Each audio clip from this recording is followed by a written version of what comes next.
Hi, everybody. Thanks for joining us for Kids, Chaos, and Coffee. I am WCNC Charlotte's Lisa Washington. Pleasure to be with you today. We have a fantastic show in store for you. You're going to be hearing with our Dr. Charlitta Hatch, who is many things. She's a volunteer. She is a CMS school board member. She's very well known in this community. As you will hear, she says that she is Charlita from Charlotte. And we're going to be discussing things that parents can do now to keep their kids busy while they are out of school for the summer, as well as keeping ourselves on track. If you know about getting the emails and the text messages from your child's school, sometimes that can be a lot to keep track of. Well, Charlita is here to help us understand how we can stay on top of that and advocate for our children so that they are having a successful school year. Now, I mentioned that she is a member of the CMS school board. I should mention that there is going to be a special meeting today of the board. It's actually happening at 4 this afternoon. As you know, we've been reporting in our newscast that the CMS superintendent, Dr. Crystal Hill, is on paid administrative leave as of June 17th.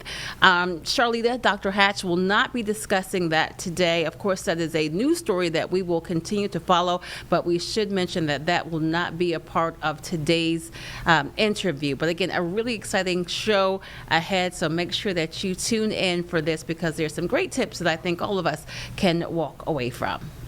And we should mention a little different format since one of our producers, James, will be joining you guys for that interview, which is very exciting. He's a dad, and I hear lots of good things about how much fun you guys had. Oh, we had a fantastic time. And James, like me, knows that sometimes keeping up with all those emails and text messages from the school districts, it can be overwhelming, but we're here to work it through it.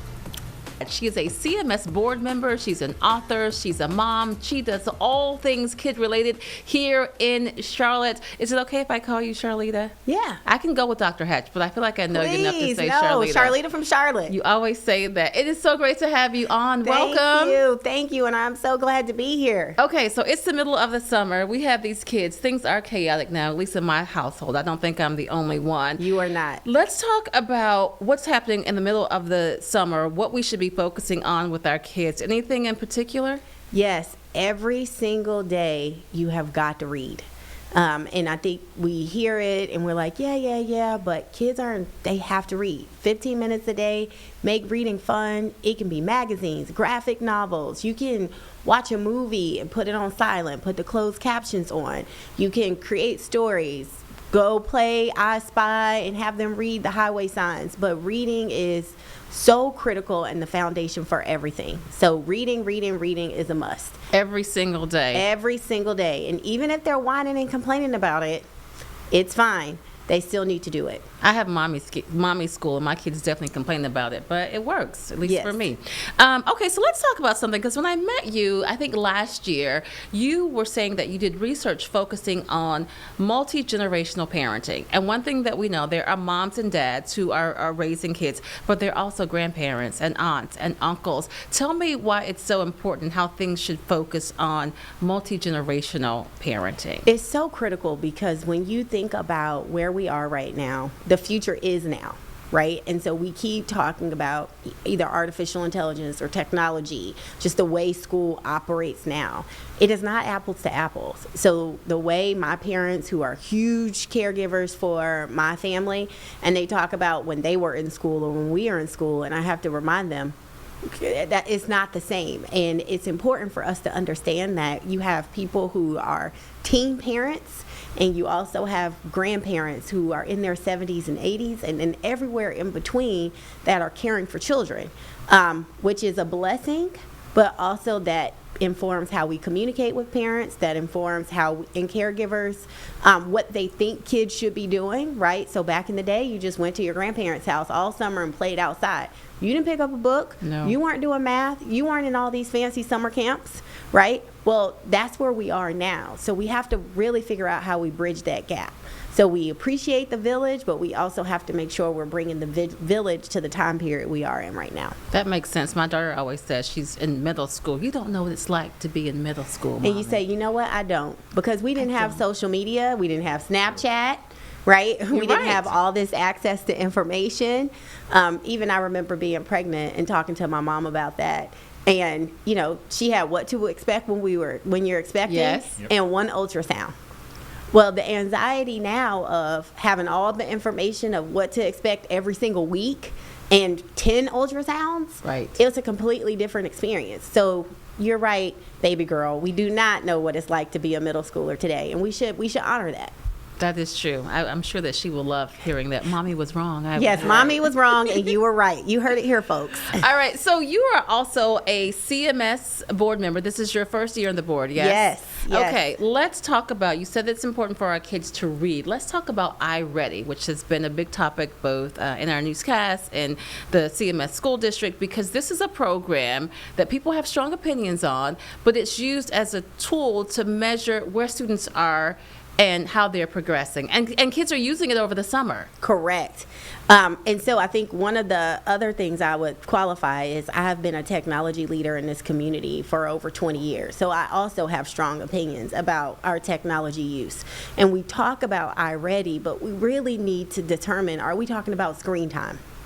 And I would argue that we're talking about screen time use. So the first thing we would say to parents is, are we modeling the same expectations we have for what's happening in the classroom at home?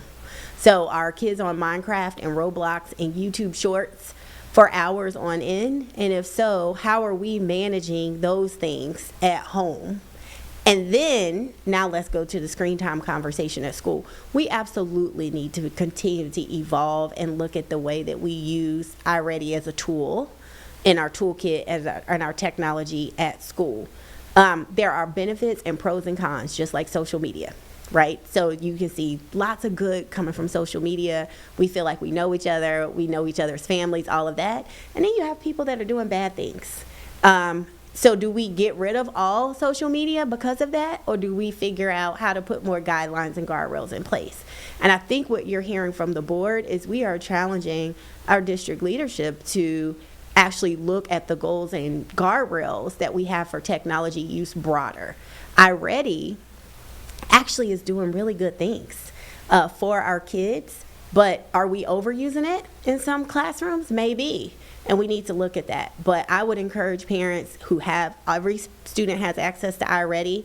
I think that you should look to 5 to 10 minutes a day over the summer so that your student is getting that extra personalized learning in addition to reading their books.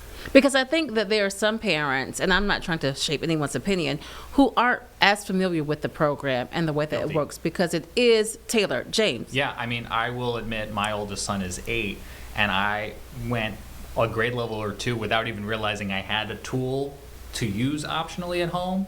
And when I found out about it, I went, am I a bad parent? Was I supposed to be sitting down with him every day to do this? I didn't even know what it was. Well, I will also say, when we first started using iReady, and just so people don't feel too bad, we're going into year 2 of it, I believe, Right. of iReady. But I was pushing on my son because I would look at his iReady scores, and then I'm like, well, why did you get that wrong? Like, you need to go back to the teacher and find out. He's like, well, the teacher can't see. I'm like, I don't believe you. Go back to them and push on it. But it actually is a supplemental tool that is, kind of using like algorithms and like coding language to continue to push your student, Yes. right? So if you're getting it right, it's accelerating you. If it's getting it wrong, it's repeating the same types of things until you get it right. So it's not intended to replace the teacher. It's intended to actually be supplemental as you start to think about how do you give your kids that individualized learning. And I do think that we can continue to do a better job of communicating with our families on not only what's happening in the classroom, but how we can take what's happening in the classroom and extending it at home. And that's why I supported to give iReady one more year under the conditions that we get better communication and better guidelines of how we're using it at home and at school. All right, because it is a partnership, we are going to continue this conversation. We're talking to Dr. Charlitta Hatch, CMS board member, author, and mom on Kids, Chaos, and Coffee. We'll be right back.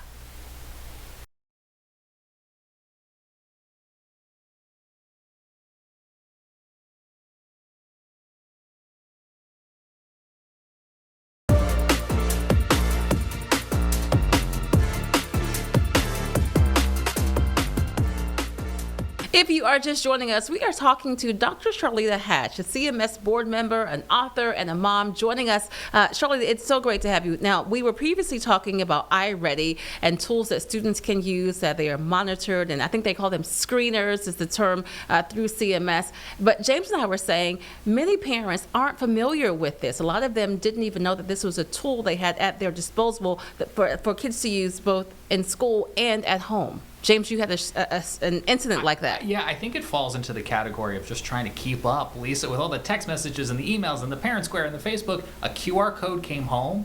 It slipped someplace, somewhere on the counter, and we went months before I went, hey, what's this QR code? And then I learned, oh, it's a tool we can be using at home. Yes, and I think that is where it also kind of gives some parents some pause, because it's like, wait a minute. I'm the type of parent that I'm looking at all the apps before my kid can download it. You have to approve it and all of that. And now I'm hearing this is so wonderful, but I, just see it as another technology tool. And just from the amount of parents that have reached out to me and fellow board members, I do think that iReady is being looked at as the technology tool, and I also think is being confused with testing, right? Yes. And that's where I'm like, no, we need to be broadening the conversation to say, what is the technology use in our classroom, from Chromebooks to YouTube to iReady, to whatever other tools that teachers might leverage to supplement, and let's look at the totality of that screen time amount and really say, are we honoring what research would say is the appropriate use for screen time in classroom? And is there opportunity for us to tighten up? And I believe what the district staff has told us is that, yes, we should be doing that, and we will do that. And they are reporting back to us as a board in August on some of those things. I think parents should stay tuned. I think parents should continue to advocate. But if there are good technology tools, we should be leveraging them, right? And so if iReady, which I would argue for my son who just finished the 3rd grade, has helped him. He knows what his goals are. He thinks it's fun. He's doing stretch work in math and in reading because of iReady. And I would prefer him to be on iReady, in my opinion, than Roblox. I agree with you. And Minecraft. Yes. And we're not saying in 2026 there should be no technology, right? Because that would be extreme, and that would not make us a globally competitive, large urban education school district.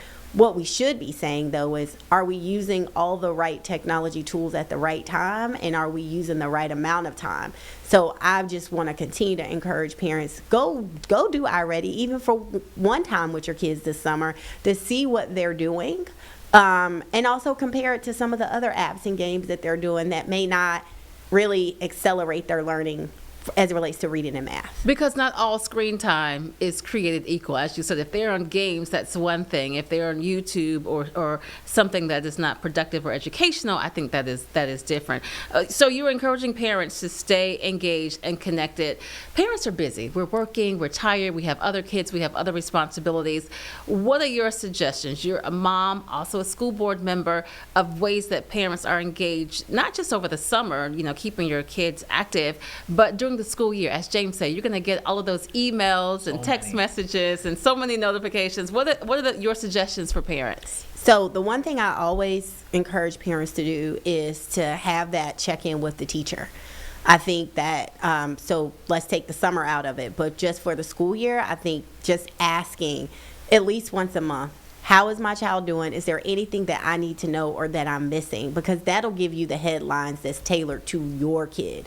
I think over the summer, and I think you could still do this just because, the schools have modified hours. But I think you could reach out to your kid's principal just to say, is there anything that I need to know and do specifically for my child this summer as I prepare them for X grade? And maybe you are not in the details of every single parent square email and every single here comes the bus notification and all of those things. But what you want to make sure is that you know the right information for your child. And I think just asking that question periodically will make sure that you're keeping the right pulse.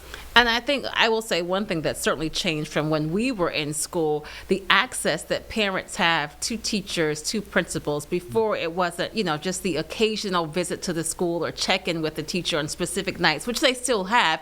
But now I can email my child's teacher, I just need to ask about something or question this. Does the teacher appreciate all of my emails? I don't know, but at least I have the option. How many emails are you sending, Lisa? If I have questions, I ask. But I think they do. One of the Right. things that I did for my son at the beginning of this 3rd grade year is, how teachers send an About Me page? Yes. I sent one about my child. Oh. The teacher was and I just really printed off a worksheet offline. It was like an About Me.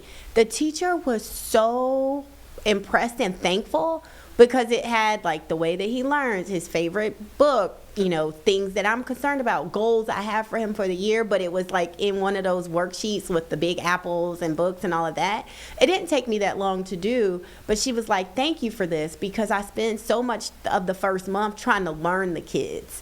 And that was like a good kind of snapshot. The other thing I would say just around like access to information when we talk about, time and how busy parents are, one thing that I'm super impressed about as it relates to like me and at least my fellow board members, we're all active on social media. We all are debriefing our perspective from the board. Many of us have newsletters. So I think you pick your 1 or 2 and make sure you just follow them. That allows you to stay engaged at a broader level beyond just your child's school, in addition to, paying attention at that level. But I think being able to connect those dots would be helpful. All right, got it. And so all about me, adding that to my list. My kids, I'm sure they're going to love that. All right, we are talking to Dr. Make them Charlitta fill it Hatch. out at a certain age. Well, I just think they'll think, oh, great, my mother's sending one more thing to my teacher. The school year's just starting. But that's where we are. All right, we're going to take a quick break, but there is still more to come. Stay with us.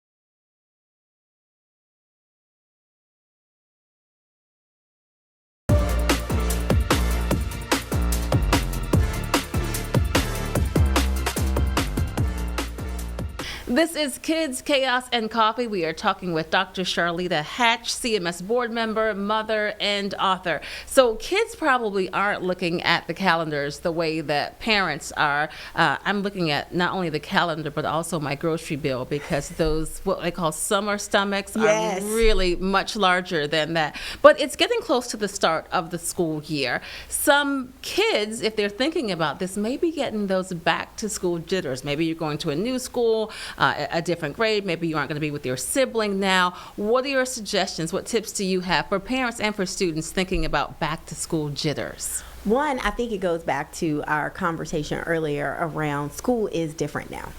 And so the first thing I would encourage parents to do is to not dismiss it. Allow your kids to be nervous and to express their kind of anxiousness so you can kind of hear how they're feeling and what they're thinking. And then that way you can figure out ways to help them navigate through it. Because I know when I was transitioning to high school, all I was concerned about was Saved by the Bell and getting thrown in a locker, right? Which never happened, and I don't think happened in real life because Right. you can't fit in a locker, but that was a real fear.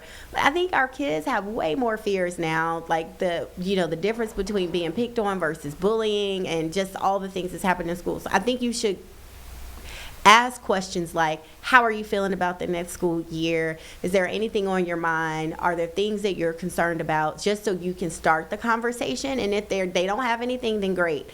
If they are concerned, I think there are real things that we can do. We can try to leverage your network. You can certainly reach out to me if you're looking to make a connection with a family that maybe your son or daughter doesn't go to school not knowing anyone. I think visiting the school, just driving by there, calling the school to see when it's open just so they can walk around and get comfortable. Because a lot of times the newness makes it scarier than what it is, Right. versus just walking in the building. It's like, oh, it's kind of like my old school. I think is another thing. And then I think just the preparation of you're going to a new grade, so that's more responsibility at home.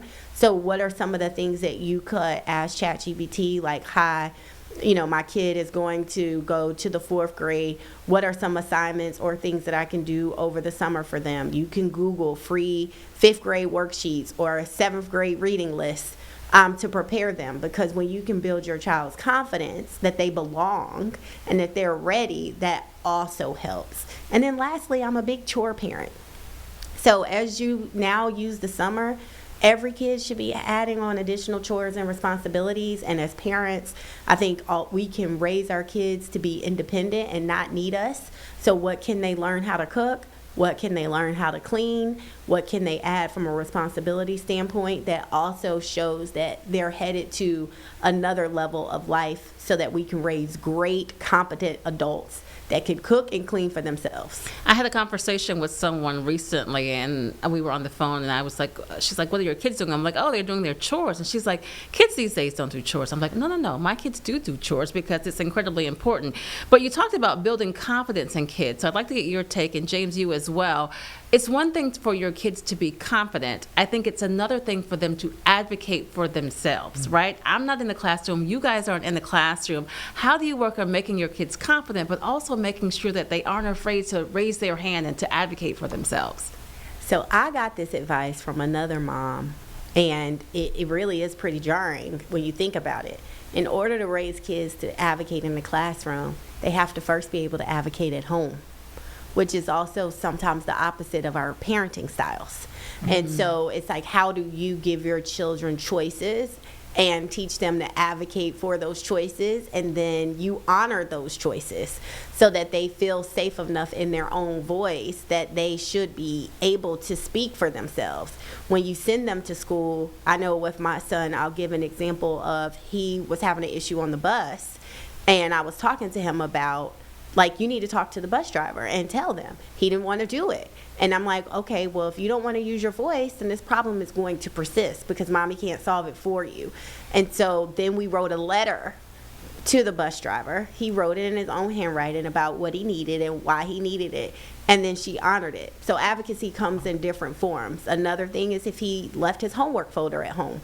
And I'm like, I'm not coming to bring it to you, because now you need to go talk to your teacher about what are your different options. Like, when we solve problems for kids, then they don't know how to solve them for themselves. And I'm a firm believer that in this time period in their life, we are their safety net. I would much rather you not get what you need in elementary school versus in high school, I'm still running and bringing your homework folder. So I would say it starts at home. And we have to be okay with kids advocating to us about what they need, which is not do as I say. Oh my goodness. And that can be a true shift in our parenting styles. James, Yeah. you were going to... I was thinking, Lisa, I could probably do better with the chores and follow your lead on that. But confidence-wise, we tried something, and I'll share this. We got a landline recently, Ooh. as old school as that sounds, because I wanted my son to be comfortable picking up the phone and calling and talking with somebody. Oh, that's Yes. good. So That's he's good. been enjoying that. That's awesome. That's fantastic. And I think when we think about chores, this is sorting laundry, folding up laundry. It is putting the dishes up from the dishwasher. Correct. Cleaning up. My son, they have to go and vacuum out my car on Fridays because they are complete monsters. And I like that one. They eat like they don't have parents that teach them how to eat. And so I'm like, now you have to clean out the car every Friday and vacuum it out and all of those things. But those things help us as parents too, because Yes. there's no reward or unaward for us doing all the things. So let them do things. I say we all live here. We all have a responsibility. It's our home. It's not my home. So we Correct. all And I should didn't share. make the mess. Let's start there. True. That I is know true. how to put food in my mouth and not on the floor. This is true. This is true. We are talking to Dr. Charlitta Hatch. She's a CMS board member, an author, and a mom. It's been a pleasure chatting with you. Thank you so much. Oh, thank you. Thank you, thank you, thank you. Everybody have a wonderful summer. Continue to read, have fun, and monitor your own technology use.